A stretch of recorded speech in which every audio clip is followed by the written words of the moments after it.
வணக்க நண்பர்களே!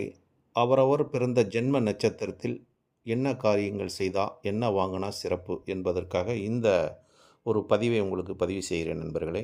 அவரவர் பிறந்த ஜென்ம நட்சத்திரத்தன்று ஆடை, ஆபரணம், சொத்து, நிலம், வீடு எது வேணாலும் வாங்கலாம். கல்வி கற்றுக்கலாம். முதல் அவங்களுக்கு குழந்தைக்கு சோறு ஊட்டலாம் ஜென்ம நட்சத்திரம் அன்னைக்கு. இந்த மாரி அவங்களுக்கு தேவையான பொருள எதா இருந்தாலும் வாங்கலாம். வாங்குவது அவங்களுக்கு ஒரு சிறப்பை தரும். அதேமாரி இந்த ஜென்ம நட்சத்திரத்து அன்னைக்கு அவங்க வந்து ஒரு பூணூல் போடுவது, அதேமாரி சாந்தி முகூர்த்தம் செய்யலாம், யாகம் செய்யலாம், தியாகம் செய்யலாம், அன்னதானம் செய்யலாம், கோயில்ல வந்து பூஜை செய்யலாம், பூஜைக்கு உண்டான ஜாமானத்த வாங்கி குடுக்கலாம். ஜென்ம நட்சத்திரத்து அன்னைக்கு தெய்வத்தை வழிபடுவது இவங்களுக்கு மிக மிக ஒரு சிறப்பை தரும். அவங்க பேர்ல ஒரு அர்ச்சனை பண்ணிக்குவது மிக மிக ஒரு பாக்கியத்தை அருளக்கூடிய தன்மை உண்டாகும் நண்பர்களே. இதை அறிந்து தங்களுடைய தங்கள் இதை நிறைவேத்தி